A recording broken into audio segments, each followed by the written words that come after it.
This is the Mellies Lab French press. It's located in room B128, the common equipment room on the first floor of the biology building.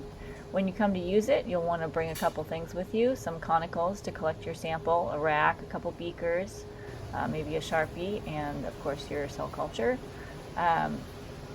Everything else you need will be in the room. If you look in the drawer just below the French press, pull out that top drawer, you'll see all the parts of the cell where your bacteria will go, that steel apparatus on the left, and some other stuff you'll need. I'll show you how to use and assemble these things in this video. And then also in this video I'll explain what all the gauges mean on the front of the machine and the numbers, and we'll set this thing up to lyse your bacteria gently and efficiently. Before I take you through the setup and operation of this in detail, I thought I'd show just what it looks like in action. This is a sped up version of the French press pressing on the cells. You can see the big metal cylinder that has a tube coming out of it. That's where your cells go. And then there's a smaller metal cylinder coming out the top. That's the plunger. That gray platform is slowly being raised up by the hydraulic pump that drives the movement of that platform upwards, and that causes the plunger to be pressed down.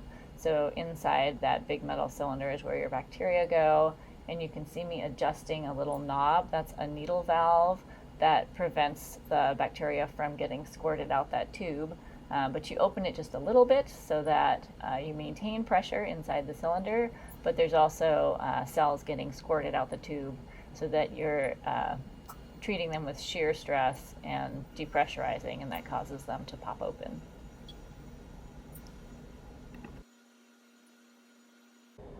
Okay, let's assemble the cell and load your sample. These are the three components. On the left is the piston, which I called the plunger earlier. The big thing in the middle is the cell, and then the closure plug is up top. You'll want to probably store these in the cold room overnight, especially if you're doing protein purification. Otherwise, the heat from the French press operation will heat up your sample and could denature your protein. Alright, now I'll show you how to assemble all the parts of the cell and get it ready to run. In the top drawer, if you pull out the cell, it's pretty heavy, so get a firm grip on it. And if you're storing it in the cold room, it's extra difficult to handle. On the top, you see this metal stem that locks the plunger in place once you have that in place. And then the valve stem and outlet tube are on the bottom, and we'll explain what those do. This is the piston or plunger. At the bottom is a rubber O-ring. You should inspect that and make sure that it has no cracks and has a smooth film of silicone grease on it. And same thing for the bottom closure plug that goes on the other side. It should also have a non-cracked, smooth, lubricated O-ring. Let's get these parts out and pick up the cell. We want to turn this upside down and place it on this 3-prong tripod stand for assembly. Sometimes it's a little tricky to get that metal bar out of the way. Now I'm turning it around here to show you the valve stem. So once you have this thing in place, unscrew the valve stem all the way. It will take a little while, but inside the valve stem there's a small silicone ball bearing, and that over time gets a little bit flattened and won't form a seal as well. So you'll find that when the pressure is turned on, your stuff will leak out if the seal. So this you can't really see very well in the video. I'm going to put a still in right now, a close-up of that ball bearing. So can you see how it's a little bit flattened and smooshed on top? So now I'll show you how to replace that. So if you go in this box, there's a French press cell parts kit. There's a bag full of ball bearings in there. That's also where you find a cup of silicone grease and fresh O-rings, although I try to keep those in good shape. They don't go bad as often. So to replace the ball bearing, you can use just your fingernails to pick it out, or you can use forceps. Just be really careful not to touch the metal, because this tip of the valve is very sensitive, so you don't want to damage it in any way. So I just picked it out with my fingernail there, and that can be thrown away. And then just go into the bag, get a new one, and it'll fit right into the tip, which has a concave end to it. There you go. It's as simple as that. Now screw it back in. You don't want to screw it all the way in because the next thing we'll do is load this thing with bacteria, and you want to keep the valve open so that you can squirt extra air out the outlet valve and fill the cell completely before closing it.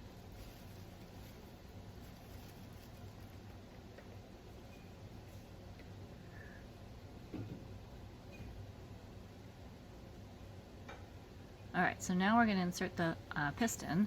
The piston, you'll see, has a bunch of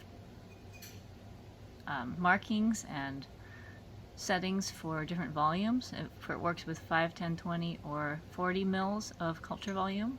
So you'll want to stick the piston in from the bottom side, and then that metal bar can be swung into place in one of those notches to prevent the plunger from falling out as you're storing this thing upside down to load it. Because if the O-ring is in good shape, it should not fall out on its own, but this is a little extra insurance to make sure that doesn't happen, because if you damage that piston and its handle in any way, then the cell is no good. Alright, so that's loaded, the plunger, the piston is in place, the valve is open. Next we will pour the culture in, and you'll just want to pour it in about 40 mils. I have it on the 40 mil setting in this video. Will get you to within 2 to 2.5 centimeters of the top, or the bottom as it were.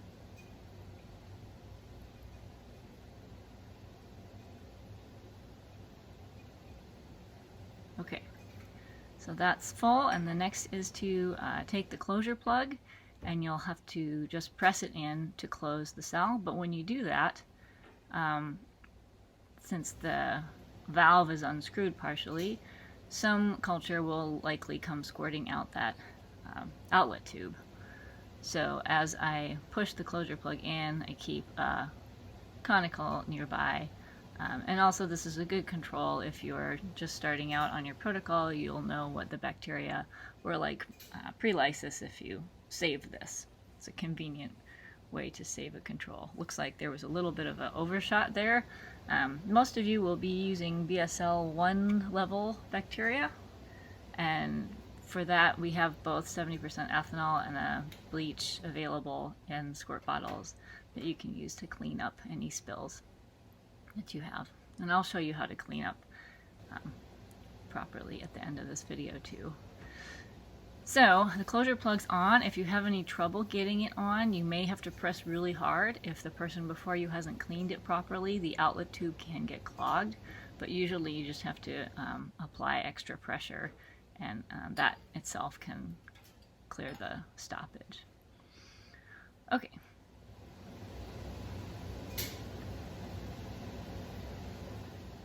Okay, now you can screw that valve stem all the way in till it's tight, not over tight, because that could cause that fresh ball bearing to get smushed again, but it does need to be closed enough that stuff won't squirt out. And you see another drop of bacteria came out when I tightened it fully.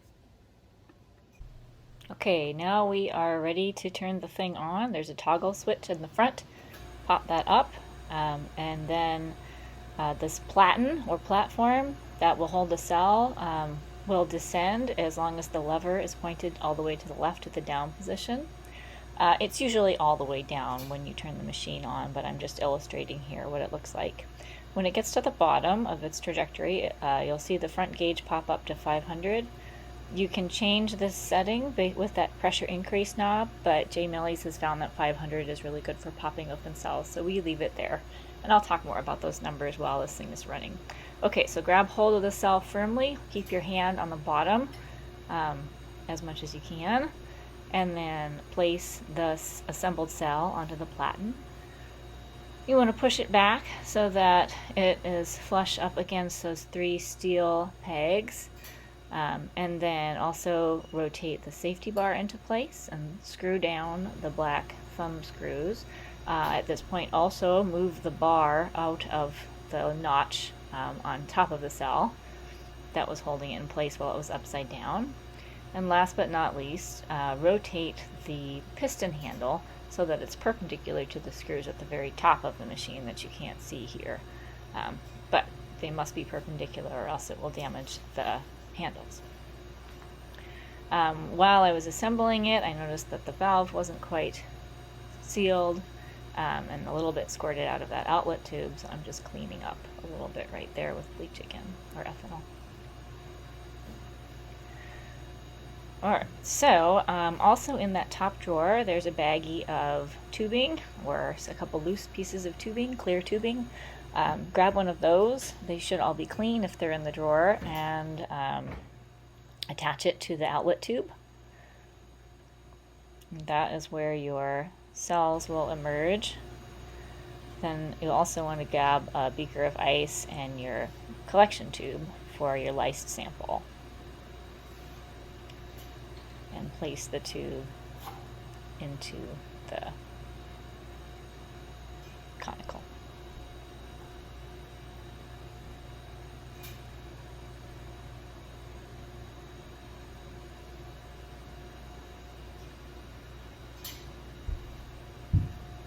Alright, at this point we're ready to turn it on.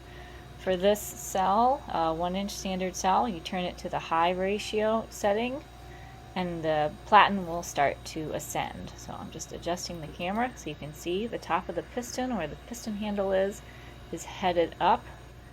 It will soon touch that top cylinder, and that will start the pressure on the bacteria inside the cell. If the valve is all the way shut, nothing will come out. So at this point, you have to just very gently open that valve screw just until you start to see your bacterial lysate flowing very slowly out the tube. The manual says about 15 drops per minute should be coming out of your tube. What you really want to pay attention to is the gauge pressure. It should remain at 500 while your sample is emerging. If it drops down, then part of your sample will be treated with a different pressure drop than other parts of your sample. So it's best to go slow, to be careful, and keep the pressure in the cell. But you will notice as the run continues, you may have to unscrew the valve a little bit more to keep the flow going.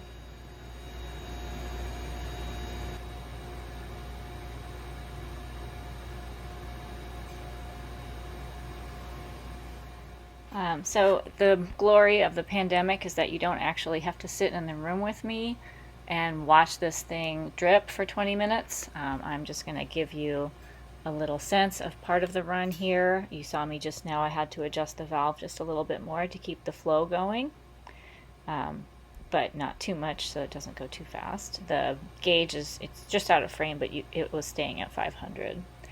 I think soon I'll zoom in a little bit so you can kind of get a sense of the drop rate that's dripping out of the tip of that tube. And then for the remainder of this video, we'll speed it up so that you don't actually have to watch this happen.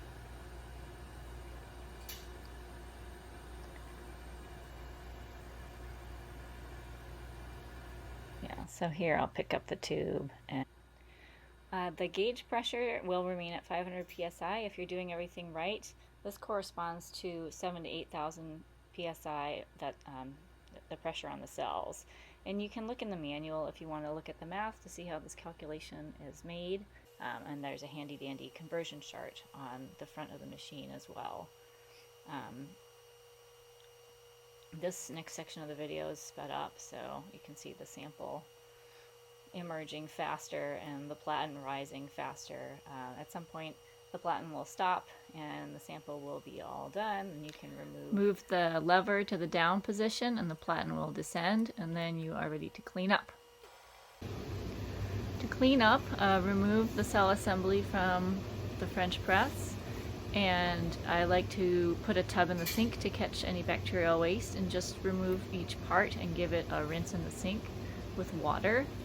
It's important not to use bleach on any of these parts as it will damage the stainless steel, but 70% ethanol will be used to do a final rinse. So now I've unscrewed the valve stem and I'm just giving a rinse to the closure plug and also to the cell. After everything is rinsed and the bacterial waste is sitting in that tub in the sink, I put the cell back on top of the closure plug, and I like to keep a paper towel underneath because it tends to slide around a little bit on that top when it's wet. And then you want to give everything a rinse with ethanol just to make sure that no water droplets are left, especially in the outlet valve and valve stem area, so that no rusting happens there. This also serves to make sure that the outlet valve is clear and there's no debris in there that will get stuck next time. So I've closed the valve stem and filled the chamber with maybe an inch or so of ethanol. I'm going to give a rinse to the piston there with ethanol, and then insert the piston, open the valve stem, and let ethanol squirt out, and the process will dry and clean the outlet valve, outlet stem, and also outlet valve and the valve stem. And twice is plenty, just to make sure there's no obstructions and everything's going to dry well without rusting. After you've done this a couple times, go ahead and dry the pieces a little bit with a paper towel and put them down in the drawer where you found them to begin with. And then if you give a good, I don't know, 50 ml squirt of 10% bleach into that bucket of waste and give it 15 to 20 minutes to sit, then it can go down the drain too. That will